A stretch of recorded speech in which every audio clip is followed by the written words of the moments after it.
Hej og velkommen til denne video, hvor vi skal gennemgå kardiovaskulære ændringer som følge af varmestress. Vi starter med at kigge på hvile, men skal ellers derefter koncentrere os om arbejdssituationen. Se, et af de vigtigste respons for at kunne temperaturregulere, ja, det er jo, at vi øger blodgennemstrømningen af huden for at føre mere varme ud til huden, sådan så den kan blive afgivet til omgivelserne.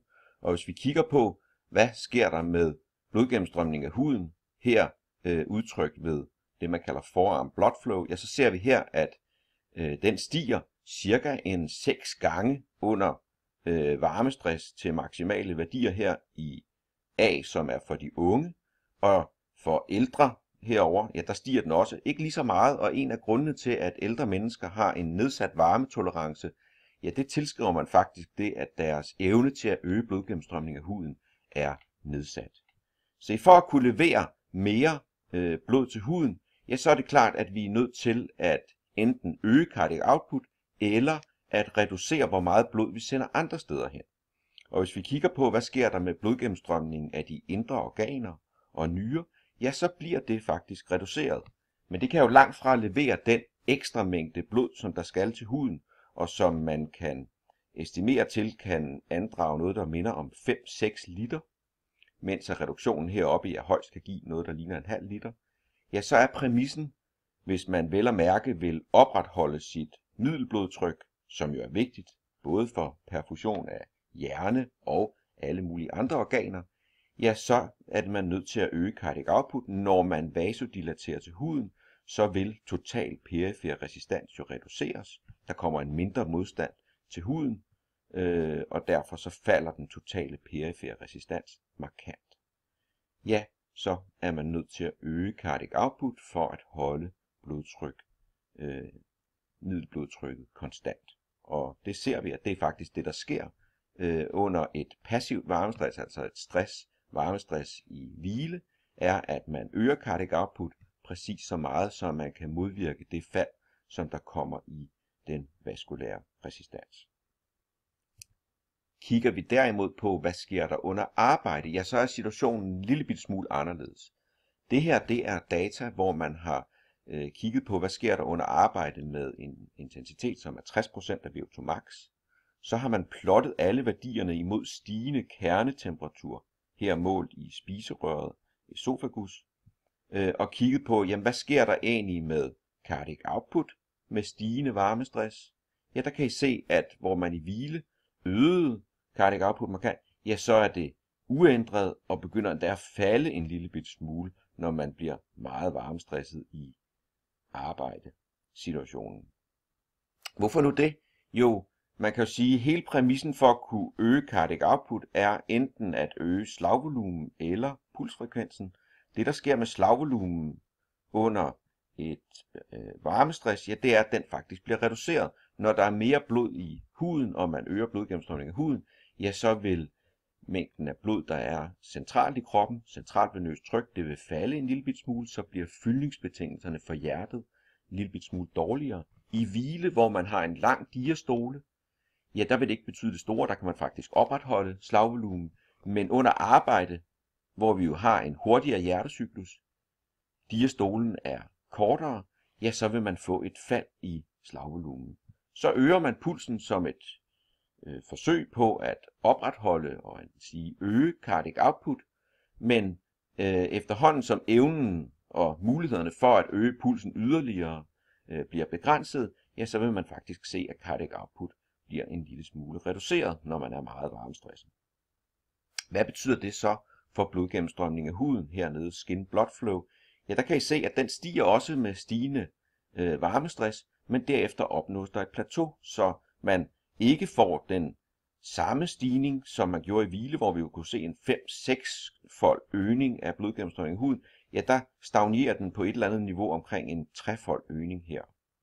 Og der kan man jo sige, jamen der kommer der så en eller anden konkurrence imellem, jamen når cardiac output er begrænset, og vi skal sende en stor mængde blod forbi de arbejdende muskler, ja, så kan vi heller ikke tillade os at sende så meget forbi huden, hvis vi skal opretholde blodtrykket. Så det man kan sige, som der gør sig gældende her, det er, at hvis vi kigger på hvad det er, der er styrende for, at vi får en vasodilatation, altså en øget blodgennemstrømning af huden, ja, så var det jo vores temperaturreguleringscenter i hypotalamus, som når det får input fra vores varmereceptorer i hud og de centrale varmereceptorer, ja, så vil det jo stimulere til en øget vasodilatation.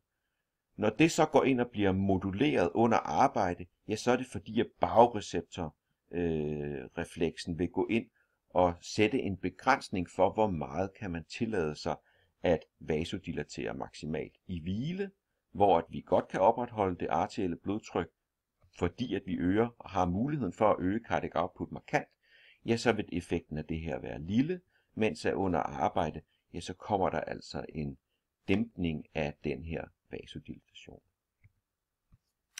At det er en begrænsning i evnen til at øge cardiac output, ja, det er det her et eksempel på. Her har man kigget på, hvad sker der med blodgennemstrømning af huden, skin blood flow igen, her ved moderat arbejde 40% og 65% af VO2 max. Og der kan I se her, at i den her, der hedder post, som er, hvor man har detrænet nogle folk, man har lavet dem ligge i seng, bedrest i et stykke tid, og har derved dekonditioneret dem. De er altså i dårligere form, deres evne til at øge cardiac output er mindre, ja, så får de også en mindre blodgennemstrømning af huden. Herover på samme måde udtryk, når man plotter det imod deres interne temperatur, deres kernetemperatur, ja, så ved en given kernetemperatur, så har de en mindre blodgennemstrømning af huden. Så når evnen til at øge cardiac output er reduceret, ja, så øger man heller ikke blodgennemstrømning af huden lige så meget, og så vil man blive dårligere til at temperaturregulere. Og det er som sagt det, der sker under arbejde, når intensiteten den stiger, ja, så har man den samme situation, så er muligheden for at øge cardiac output begrænset. Så herover, hvis man kigger på det, ja, hvis vi har i hvile, så kan vi altså få noget, der minder om en 5-6 liters øgning af blodgennemstrømning af huden. Under moderat, meget let arbejde, ja, der vil der også være en stor stigning i blodgennemstrømning af huden til sammenligning med en kontrolsituation ved lavere temperatur, og cardiac output vil være øget. Men lige så snart at vi begynder at bevæge os op i moderat til intenst arbejde, ja, så vil cardiac output enten være uændret eller en lille bitte smule reduceret, og så begynder man som en del af det at klemme af for blodgennemstrømningen til huden. Og hvis vi kigger på maksimalt arbejde, ja, så vil man have en afklemning af huden som følge af øget vasokonstraherende sympatikusaktivitet, som vi jo ser under maksimalt arbejde. Så der kan man sige, der skipper man tilgodeser ikke blodgennemstrømning af huden, og derved vil man kompromittere sin temperaturreguleringsevne. Og det er jo for at kunne sende så meget blod som muligt forbi den arbejdende muskulatur. Når cardiac output under varmestress under maksimalt er reduceret, ja, så vil det jo også reducere ens evne til at levere ilt til den arbejdende muskulatur. Så arteriel iltleverance, maksimal arteriel iltleverance, som jo er udgjort af cardiac output gange med det arterielle iltindhold, ja, den vil være reduceret. Og derfor, hvis vi kigger på, hvad sker der med VO2 max, ja, så har vi her en arbejdssituation, hvor folk de starter på arbejde til tid 0 her på en intensitet, som udløser maksimal iltoptagelseshastighed her på lidt over 4,5 liter, når folk de er i en kontrolsituation, øvhydreret, altså normalt hydreret, ved tempererede omgivelser.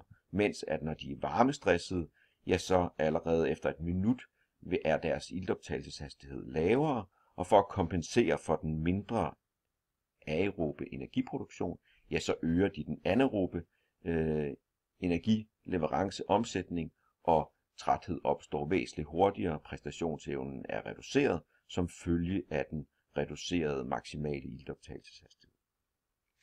Kigger vi derimod på submaksimalt arbejde, altså nede i det domæne, hvor at cardiac output ikke bliver begrænsende for iltleverancen til den arbejdende muskulatur, ja, så ser vi faktisk her, at blodgennemstrømningen af musklerne her ved 60% af VO2 max, ja, den forbliver den samme i kølige omgivelser, arbejde i 18-20 grader, som under arbejde her i varme 40 grader.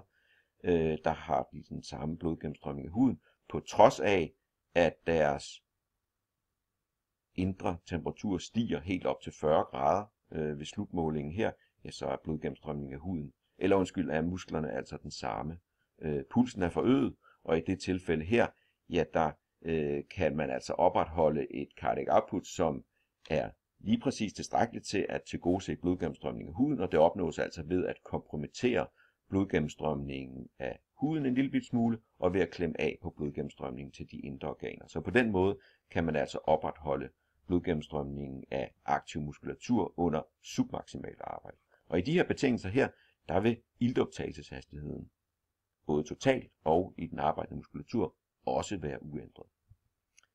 Så når man alligevel bliver træt, så kigger man jo tit på den anden del, som kan være vigtig ud over musklerne. Ja, det er blodgennemstrømningen af hjernen. Og for at forstå, hvad er det, der sker med blodgennemstrømningen af hjernen under varmestress, så skal vi kigge en lille smule på ventilationen. For det er sådan, at når man arbejder i varme omgivelser, så stiger ens pulmonære ventilation. Af en eller anden årsag, så bliver varmestress påvirker ventilationen, som vi også havde, da vi gennemgik ventilationen, og derfor så får man en øget ventilation. Når man får en øget ventilation, men ens energiomsætningshastighed og dermed CO2-produktion er uændret, ja, så udvasker man CO2, og derfor ser vi heroppe, at arteriel CO2-tryk, det falder fra de normale 40 i kontrolsituationen og ned til en 36 mm kviksølvstryk. Og hvorfor er det nu, det bliver interessant i forhold til blodgennemstrømning af hjernen? Jo, det var sådan, at arterielt CO2-tryk har en markant påvirkning af hjernens blodgennemstrømning. CO2 er en vasodilator i hjernen, og når vi har mindre af den, så er der mindre vasodilatation, og derved der falder hjernens blodgennemstrømning heroppe i det øverste panale A, indikeret som blodgennemstrømning i middle cerebral artery, en af de store fødearterier i hjernen. Hvad får det så af betydning for hjernens stofskifte? Jo, der er det sådan, at selvom at CBF, cerebral blood flow herover, den falder, så er det sådan, at AV-differencen, som jo er ekstraktionen af ilt over hjernen, den stiger. Det vil sige, at for hver liter blod, der kommer forbi hjernen, så ekstraherer den noget mere ilt, og derved kan den kompensere for, at flow er reduceret. Så iltoptagelseshastigheden i hjernen, ja, den er faktisk ikke bare vedligeholdt, ja, den er faktisk en lille smule øget i varme. Sandsynligvis på grund af en Q10-effekt, at når temperaturen stiger, så stiger cellemetabolismen også en lille smule, og derfor så er energiomsætningshastigheden en lille smule højere i hjernen under varmestress end under normal temperatur. Så når vi skal sammenfatte alt, hvad der sker her af kredsløbsændringer under arbejde i varme omgivelser, ja, så er det sådan, at minutvolumen, der vil slagvolumen falde. Hvis det er let arbejde, moderat varmestress, så vil en stigning i puls fuldt ud kunne kompensere og sige øge cardiac output. Ligesom vi så i hvile, så ved meget let arbejde, så vil der være en stigning i minutvolumen, mens at når arbejdet bliver mere intenst, og graden af hypotermi er større, ja, så får man et samlet fald, fordi at slagvolumenet falder så meget, at den stigning i puls ikke kan kompensere. Så får man også et moderat fald i middelblodtrykket. Blodgennemstrømning af huden, ja, den øges med stigende kernetemperatur, men i modsætning til hvile, så ser vi et plateau, der bliver altså modereret, hvor meget det kan være, og det sker cirka for 38 grader. Den aktive muskulatur har en nedsat blodgennemstrømning under maksimal arbejde, hvilket kunne begrænse maksimal iltoptagelseshastighed og arbejdsevnen under den type arbejde, men under langvarigt submaksimalt arbejde, der er der en uændret blodgennemstrømning af muskulaturen. Indre organer blev der klemt en lille smule af for blodgennemstrømningen til, og hjernen havde også et nedsat blodgennemstrømning, men altså ikke en reduceret metabolsk rate. Det var gennemgangen af de kredsløbsmæssige ændringer under arbejde i varme omgivelser.